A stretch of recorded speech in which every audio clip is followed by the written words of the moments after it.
preguntar, en una cocina estáis haciendo una fermentación y ¿quién se atreve a probar lo que está fermentando? O sea, me explico. Sí. Bueno, esto de alguna manera es muy interesante, porque tú cuando haces yogur en casa no te planteas el que si cuando lo vas a probar está bueno o no está bueno. Y entramos en el rango de aquello que conoces y aquello que no conoces, lo conocido y lo desconocido, lo que está bueno y lo que está malo. Normalmente, cuando tú estás delante de un alimento que no conoces, te genera cierta incertidumbre, ¿no? Y tu cerebro te está diciendo, no lo comas esto que no está bueno, pero en realidad lo que te está diciendo es, no comas esto porque no sé si es seguro para ti. Entonces, hay que hacer un pequeño ejercicio mental de abstracción cuando hacemos estos inventos y decir, bueno, sé lo que estoy haciendo y de alguna manera usar el sentido común. ¿De acuerdo? Si yo inoculo un hongo que es de color azul, tiene un aspecto aterciopelado, uso un inóculo que tiene pues unas referencias sobre una matriz, si el resultado final es un hongo azul con aspecto aterciopelado, con un aroma característico, etcétera, etcétera, pues llego a la conclusión que es lo que es. Entonces, cualquier duda pues hace que yo rechace la prueba. Pero de alguna manera es usar la lógica, ¿no? Usar la lógica. Dime. Gustar o no gustar. El gustar o no gustar, entramos ya en el plano de lo subjetivo y, como he dicho, en el plano de lo cultural y de lo aprendido. Los sabores de fermentación están muy vinculados a una zona geográfica determinada y a unos productos determinados. De alguna manera lo que nosotros hemos estado haciendo es desvincular el microorganismo del producto y de la zona geográfica para hacer algo nuevo. Y esto es un poco la técnica creativa que se ha usado, ¿no? Una técnica creativa que se puede decir de alguna manera de descontextualización, ¿no? De lo que es el producto. Gustar o no gustar. Esto de alguna manera forma parte pues, de un aprendizaje. No tiene por qué. No tiene por qué. No tiene por qué. Sí. A veces es más una cuestión de confianza. Y bueno, ahí añadir un poco el tema de, yo creo que por eso Bakery Unilab y Mugarit trabaja tanto en fermentaciones. Lo que se trata también un poco, sobre todo de Basque Culinary Center, es de educar. Lo que se ha visto, ¿no? Y por eso trabajamos ahora en fermentación, porque está en auge, ¿no? En la gastronomía se ven muchas cosas terribles en base a fermentaciones, y lo que se trata un poco es de educar a la gente. O sea, si alguien enseñó a alguien a pasteurizar un producto, que se hace mucho en restauración también, y se sabe que una vez que llegas a una determinada temperatura es seguro para consumir, yo creo que es el trabajo importante, ¿no? Y también un poco de dar ese bagaje científico a los procesos fermentativos, es de poder educar y decirle a una persona, mira, si un producto fermentado tiene tanto, o sea, obviamente no está sucio, no está infectado anteriormente, ¿no? Es un producto sano, tú lo inoculas con un porcentaje de sal en unas determinadas condiciones, el resultado sí o sí va a estar bien, porque está demostrado de que eso es, o sea, un microorganismo en esas condiciones perjudicial para la salud no puede sobrevivir, igual que ocurre cuando pasteurizamos un producto. Y eso creo que también es importante. Yo, si me permitís, veo que es un problema cultural y de educación. Absolutamente. O sea, yo soy perfectamente consciente, como ya cumplo unos cuantos años, yo cuando era pequeña el yogur no conocía su existencia. Fue uno de mis hermanos, el más pequeño, que le llevo 17 años, el que cuando tenía 3 o 4 años, él empezó a tomar yogur. Y yo recuerdo perfectamente que a mis otros hermanos y a mí misma, decíamos con el yogur, porque no nos acababa de convencer. Pero una vez que empiezas a probarlo, ahora hasta mi madre, ya bien mayor, era una gran consumidora de yogures, pero nos costó un tiempo entrar en el yogur. Y eso es una experiencia muy simple, pero que es real. Sí, es exactamente así, ¿no? Los sabores, o sea, los sabores de los productos fermentados son sabores y unos aromas muy complejos, muy evolucionados y que son unas cosas que hemos aprendido.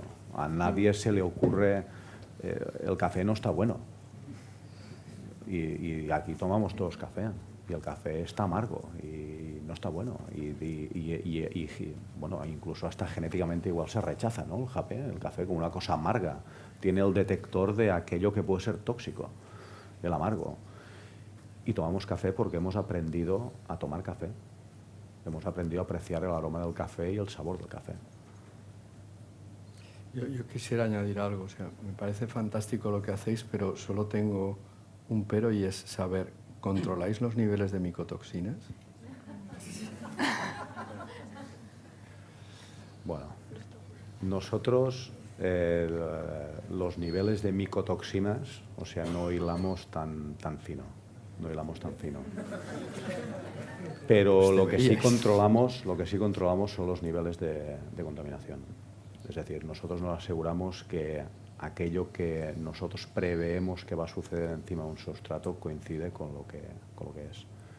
Y que no es otra cosa. Sí que es verdad que cuando le cambias un sustrato a un microorganismo puede generar una serie de metabolitos que quizá no están previstos.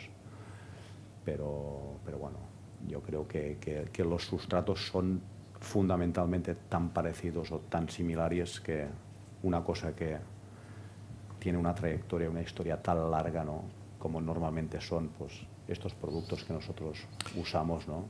Hemos echado bastante tiempo en Biopolis en utilizar análisis de microbioma para clientes y por lo tanto los datos que puedo dar no son muy grandes, pero hemos trabajado con compañías de producción de kéfir y con compañías de producción de producto cárnico curado y fermentado.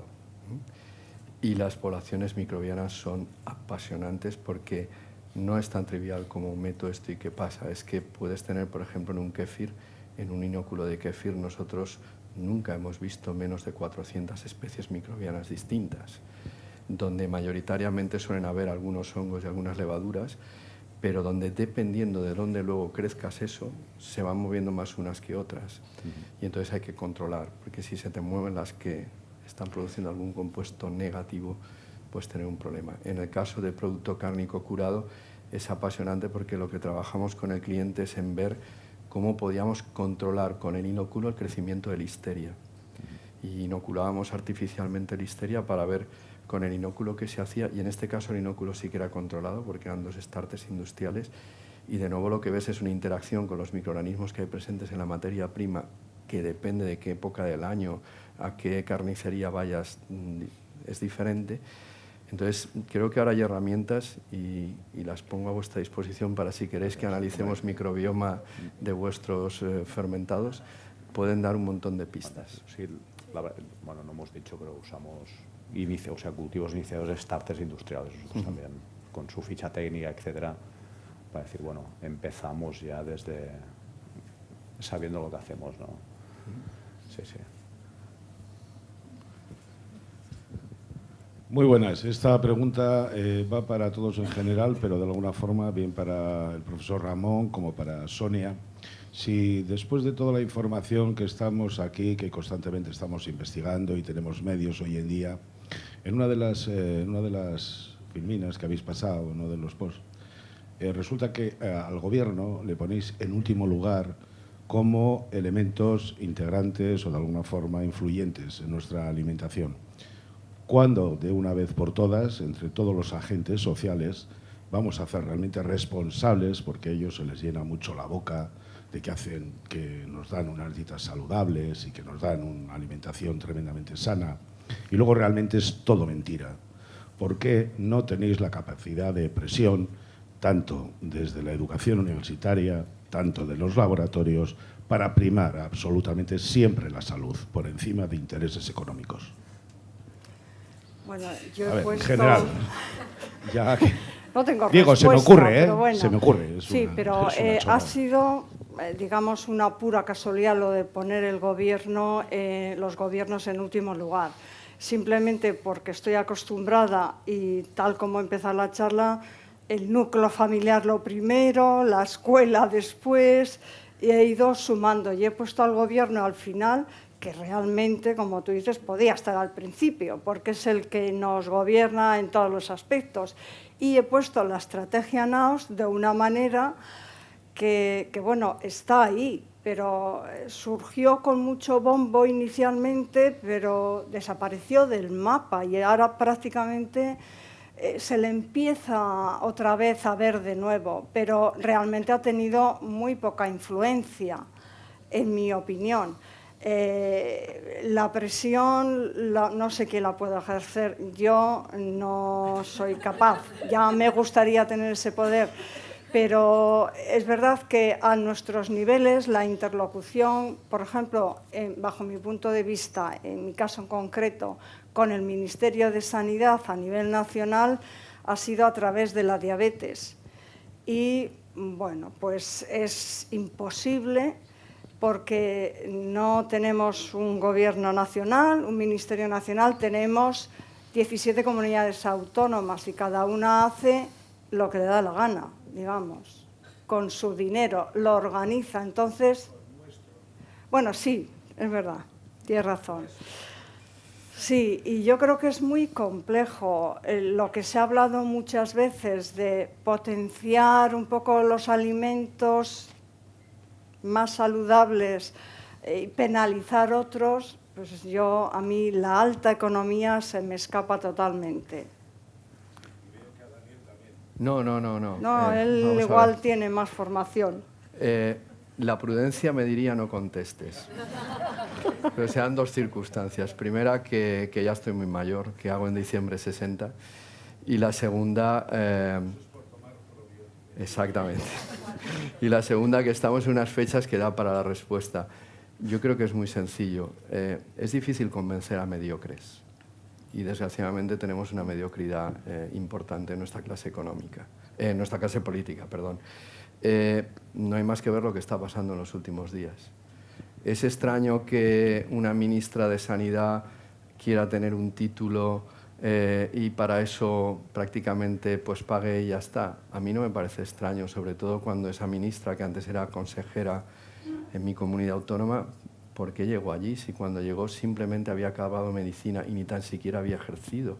No hay más médicos en este país más formados para ser consejero o ser ministro. Entonces necesitas ponerte unos títulos alternativos que te den poder. Hablar con esa gente es muy complicado. Y no se puede, por supuesto, generalizar. Siempre que he hablado con políticos he salido pensando, no sirve para nada. De hecho, ahora tengo una conversación próxima con un partido político a través de ASEBIO para hablar del todo el tema de biotecnología. El partido es Podemos y tengo mucho interés en saber qué me van a decir. Yo quiero aportar un... Sí, perdón. Felicidades a todos. Felicidades a todos por las ponencias. Para el profesor Ramón, igual me lo he perdido, Daniel, pero has dicho que se iba a publicar en una revista tal, que no dices cuál. Está bien, claro. Pero ahora explicaré por qué no lo puedo decir. El paso siguiente es que vais a poner a la venta el producto. Vamos a ver, si no dices la revista, me imagino que lo del producto. Exacto. No voy a decir la revista porque es que en esta revista no te permiten decirlo hasta que ellos, porque quieren sacar antes nota de prensa, y la revista, no nosotros, y te lo indican. No lo diga usted porque si no, la sacaremos de publicación. Entonces, con lo que nos ha costado esto, como podéis comprender, no os lo voy a decir. Y luego, evidentemente, sí, ya estamos hablando desde hace un tiempo con bastantes compañías farmacéuticas y alimentarias que están interesados en el producto. Yo solo una aclaración que quería hacer un comentario un poco más optimista en torno a la relación del gobierno y los cambios en la sociedad. Y por lo menos nosotros, de una perspectiva de la gastronomía, lo que nos hemos dado cuenta por mucho tiempo es que los cambios al final no se les exige al gobierno, sino que siempre han venido, los grandes movimientos de la cultura gastronómica han venido desde iniciativas privadas. Con esto no quiero decir empresas enormes, no, individuos. El movimiento nórdico, ¿no?, que ahora yo creo que es el más representativo porque defiende pues, los fermentos con valor gastronómico, defiende el consumo de vegetales por encima de la proteína animal, vino de un señor con poder adquisitivo suficiente como para mover una gran empresa, pero vino de 2 personas. Y eso se ha traducido obviamente, un esfuerzo de educación a la sociedad danesa y que al final ha concluido en que el gobierno tenía que unirse al carro, ¿no? Las primeras iniciativas en Dinamarca no provinieron en la vida del gobierno. El gobierno se ha unido más tarde a ayudar, a dar ayudas a festivales, a congresos en torno a la gastronomía. Discúlpame, pero lo has dicho perfectamente. Fueron dos personas en concreto, pero que de alguna forma aglutinaban o representaban a dos grandes esfuerzos. No. Coincidió que era un empresario que pues, con su trabajo tenía un respaldo económico que le permitió apoyar un chef corriente que apareció allí y que se le propuso empezar este movimiento. ¿Qué quiero decir? Que en este caso eran dos personas, porque uno de ellos ya era suficiente para mover. ¿Qué ocurre si en vez de una se unen 100 o 10? Bueno, pues probablemente esas 10 personas, 100 personas salgan a hostias, pero en 5 años 1000 personas habrán seguido ese movimiento. O sea, es un poco un comentario optimista en torno a esto, ¿no? Puede ser, pero creo que es un hecho. Hola, es una pregunta para Daniel. Uniendo un poco lo que has comentado y lo que me parece súper interesante, ¿no? Que la cepa inactivada funcionaba también, uniendo lo que han hablado ellos sobre fermentación y que tú has apuntado sobre metabolitos secundarios en esa fermentación y con lo que tú sabes de biotecnología, ¿ves un futuro en la producción de posbióticos o metabolitos secundarios que puedan incorporarse a alimentos técnicamente? Y dos, estamos en Europa, regulatoriamente. El futuro lo veo clarísimo. Hay bastantes grupos públicos y privados trabajando en ello. Las modificaciones por fermentación de sustratos alimentarios pueden tener mucho sentido.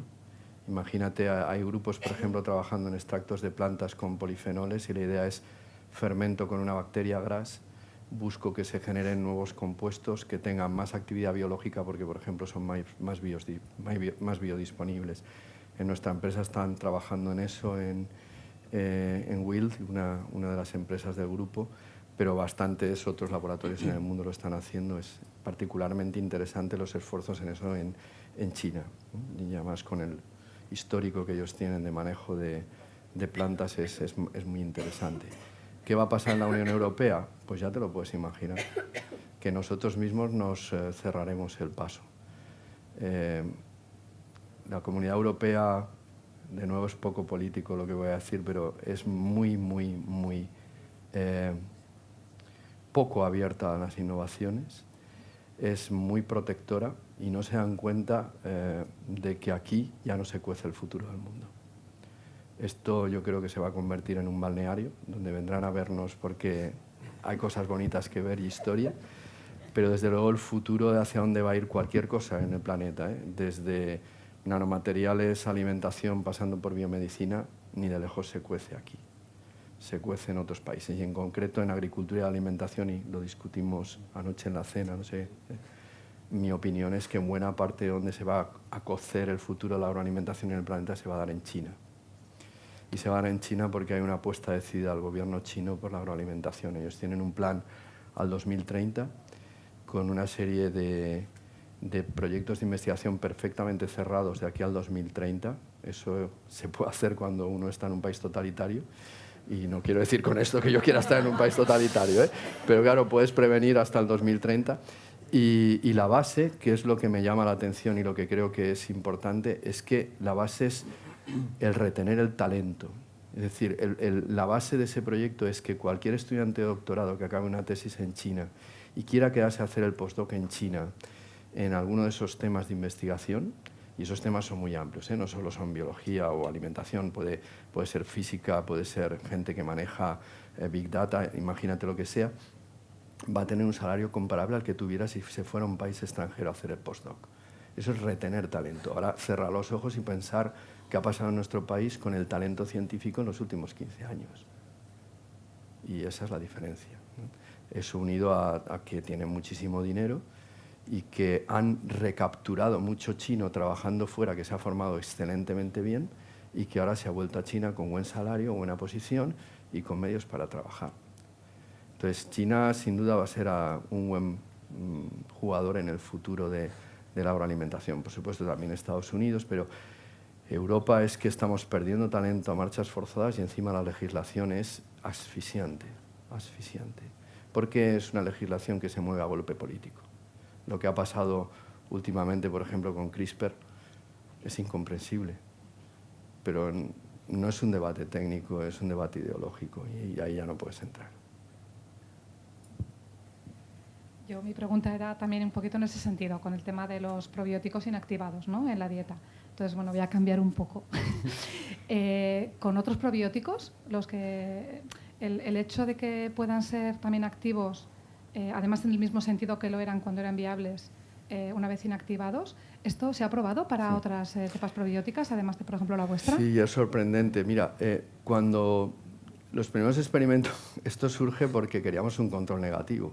Entonces, cuando llego al laboratorio y me enseña Patricia el resultado, le digo, Patri, repite, la habéis cagado en algún sitio, hablando claro, mal y pronto. Cuando ya habían repetido 2 veces, me dijo, Daniel, que no. Entonces, empecé a repasar literatura y la verdad es que incluso te puedo mandar un artículo donde se ha hecho hace poco una evaluación y hay como un 65% de los probióticos evaluados hasta la fecha que cuando se ha intentado ver si funcionaban igual vivos que muertos, han funcionado muertos. Lo que demuestra algo que es importante y es que incluso la propia definición de probiótico a lo mejor no es buena porque no necesitas ni que esté vivo, ni que colonice, ni nada por el estilo, sino simplemente que llegue a un entorno ecológico, que es como hay que pensar esto, que es nuestro tracto digestivo, donde conviven miles de especies microbianas con nuestras células propias, ¿no?, y restablecer la situación. Esto donde se ve muy bien, por ejemplo, es en el microbioma vaginal. El microbioma vaginal de una mujer sana es muchísimo más sencillo que el digestivo, solo hay unas 60 o 70 especies distintas y en una mujer sana el 90% son lactobacilos, pero todas las mujeres sanas tenéis patógenos, todas, porque son habitantes normales de vuestra vagina. ¿Qué pasa cuando el pH de la vagina sube por arriba de 5,4? Que aquello para de crecer. Los lactobacilos paran de crecer y sube más el pH y inmediatamente se imponen algunos de los patógenos que había. Solución clásica es dar antibióticos, pero claro, destruyes todo. Hemos desarrollado un probiótico que lo único que hace es bajar el pH y en el momento baja el pH, el sistema al solo se recompone. Entonces tienes que pensar que este tipo de estrategias mucho más holísticas, donde yo creo que ahora nos hacen falta en nuestros grupos gente experta en ecología microbiana, puede ser muy interesante. Y en eso muchos metabolitos, como antes hablábamos, pues pueden tener un papel crucial.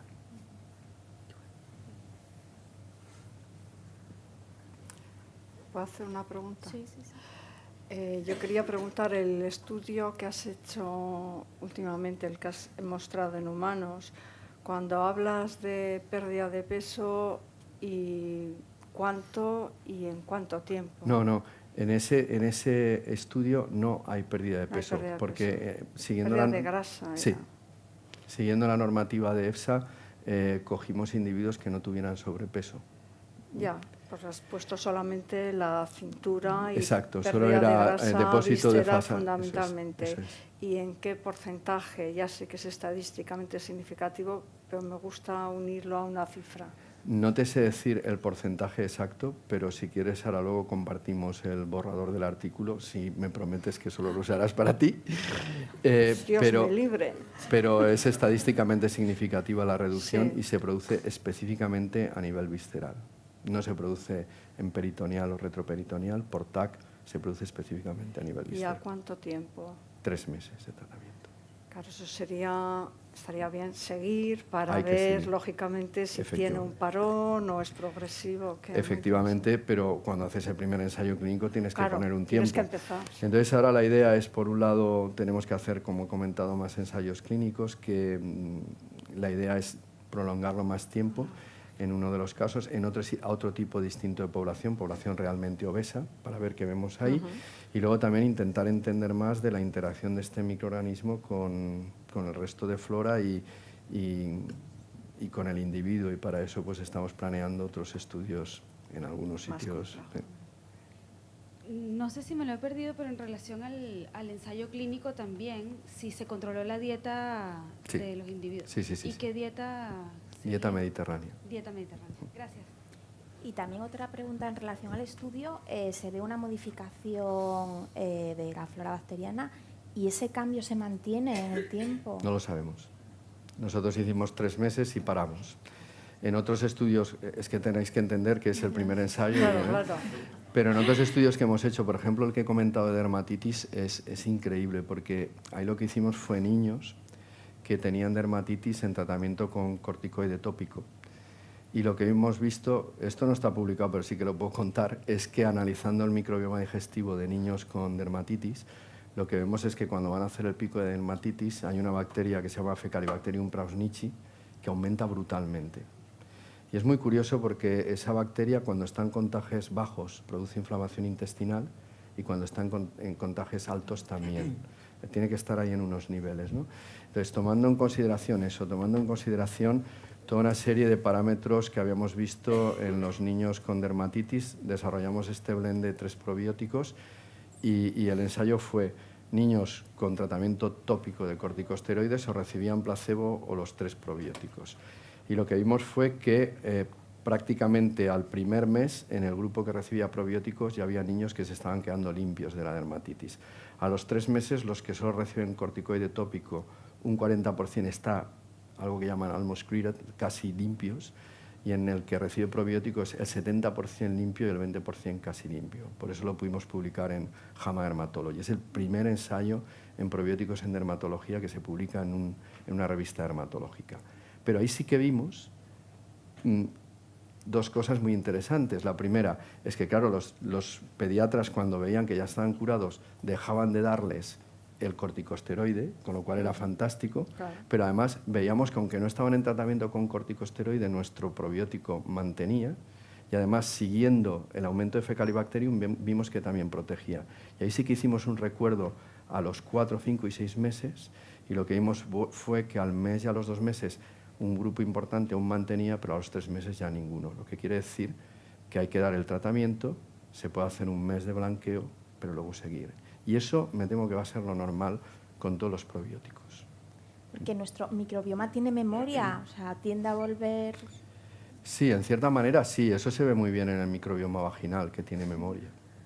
Y otra pregunta, ¿y qué opinas tú de los comprimidos que combinan probióticos y una levadura, por ejemplo?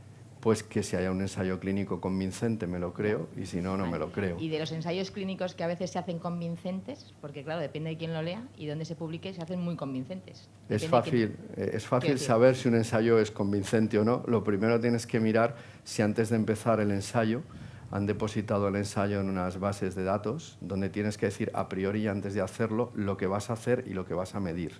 Vale. Y es una base de datos internacional. Y luego si está publicado en una revista de prestigio. Desde luego si está publicado en la hoja parroquial, no te vale. Yo no lo veo en una hoja parroquial, pero sí veo revistas y revistas, o sea que sí. Hay alguna... Vale. Sí, por ejemplo está publicado en Muy Interesante, no te lo no crees. leo, pero bueno, también hay revistas científicas y revistas científicas, sí. O laboratorio también, quiero decir, hay laboratorios que a veces maquillan un poco los resultados, o no. A ver, yo estoy un poco detrás de eso y a veces te convencen, empiezas a leer la letra pequeña y dices, uy, ¿no? En el mundo hay de todo, vale. En cualquier profesión, en científicos, en cocineros, en políticos, en cualquier profesión del mundo hay gente más honesta, más ética y menos ética o menos honesta. Yo creo que al final el tiempo pone a cada uno en su sitio y cuando uno ha seguido una trayectoria normal, pues no tiene problemas y cuando uno hace trampas, pues al final le salen a la cara.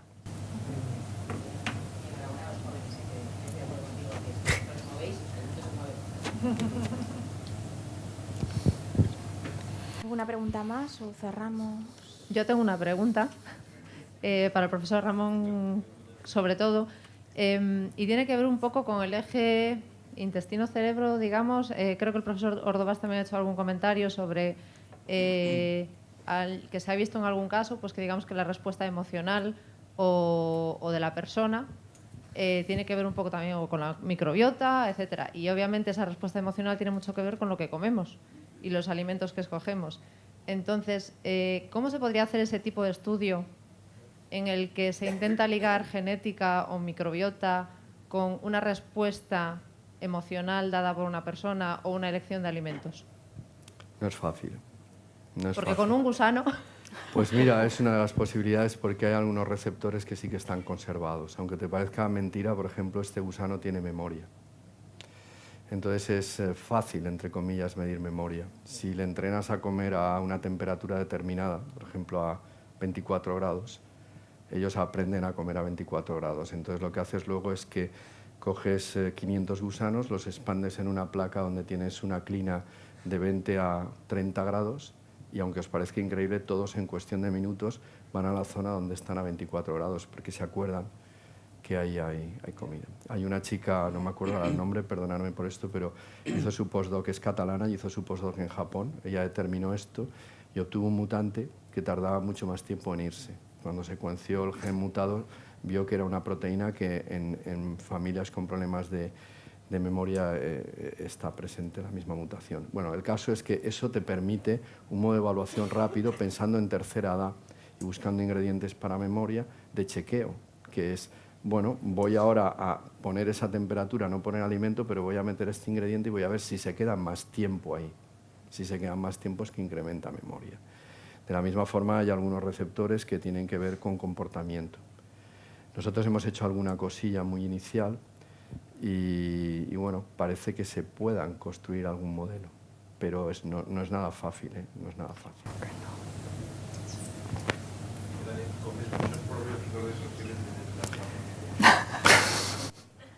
Es que no me hacen falta porque afortunadamente estoy bien, pero si tuviera dermatitis, te aseguro que me lo tomaría. A ver, yo soy farmacéutica, tengo una hija con dermatitis y efectivamente me ha pasado con los probióticos, pero no soy de las al médico, me han pedido que ayude a través de las.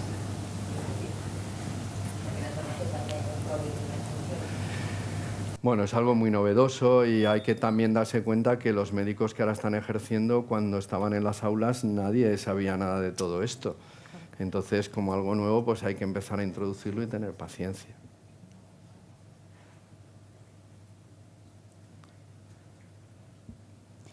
Vale, pues cerramos sesión, hora de comer, va a ser en el mismo sitio donde hemos tomado el café, saliendo a mano derecha.